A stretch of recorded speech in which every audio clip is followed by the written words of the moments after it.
పనికి రాని రాయని పారవేసిన రాయిని ఎత్తుకొని దీవించి ఇంటి మూలరాయిగా మార్చిన దేవా స్తోత్రం.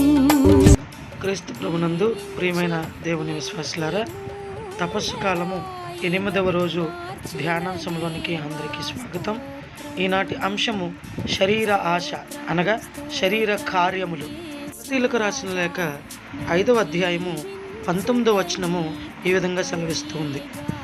శరీర కార్యములు స్పష్టమే, అవి ఏమన్నా జారత్వము, అపవిత్రత, కాముకత్వము. అలాగే మనం 21వ వచనం చూసినట్లయితే త్రాగబోతుతనము, విందులు, వినోదములు.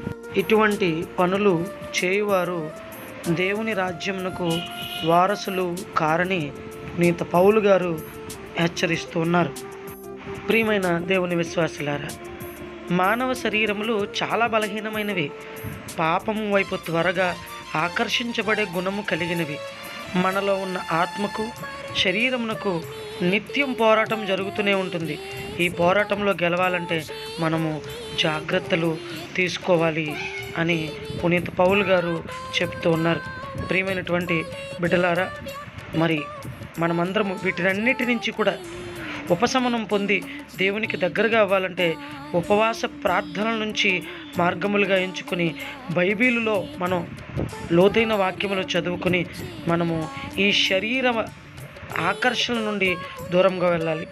శరీరము గూర్చి చాలా ఆరోగ్యకర సూత్రాలు పాటించి జాగ్రత్తలు తీసుకుంటాం. ఆత్మ గురించి కూడా మనం జాగ్రత్తలు పాటించాలి. మరి యొక్క దీక్షా కాలంలో లేదా తపస్సు కాలము చాలా విలువైనది మన శరీరములను శుద్ధి చేసుకోవడానికి. దేవుని యొక్క వాక్యము ద్వారా దేవునితో జతగా ఉండడం ద్వారా మనము ఈ యొక్క శరీర కోరికలను ఆకాంక్షలను తగ్గించుకొని ఆత్మీయంగా దేవునిలో ఎదగడానికి మనందరం కూడా ప్రయత్నం చేద్దాం. ప్రియమైన దేవుని బిడ్డలారా, ఆత్మ పరిశీలన. నా దేహం దేవుని ఆలయముగా ఉన్నదా, సాతానికి నిలయముగా ఉన్నదా? నా శరీర క్రియలను ఎందుకు జయించలేకపోతూ ఉన్నాను? ఒకసారి మనందరం కూడా ఆత్మ పరిశీలన చేసుకుని ప్రార్థన చేసుకుందాం. ప్రార్థన.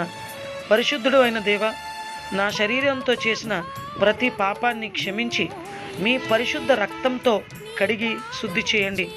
నా పాపం వలననే మీ శరీరం నలగగొట్టబడిందని తెలుసుకొని ఇక ఎప్పటికీ శరీరేచ్ఛలకు లొంగక మేము సంతోషపెట్టే బిడ్డగా జీవించు భాగ్యం మాకు ప్రసాదించమని మా నాథుడైన క్రీస్తు ద్వారా మనవి చేసి వేడుకొనుచున్నాము పరమ తండ్రి. ఆమెన్.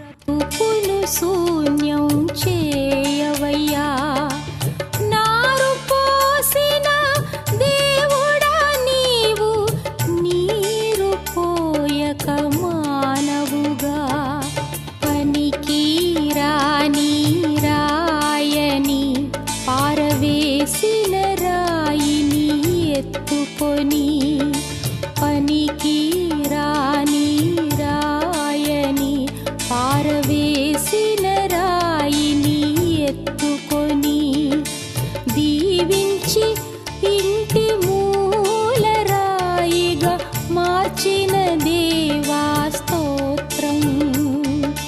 దీవించి ఇంటి మూలరాయిగా మార్చిన దేవా స్తోత్రం.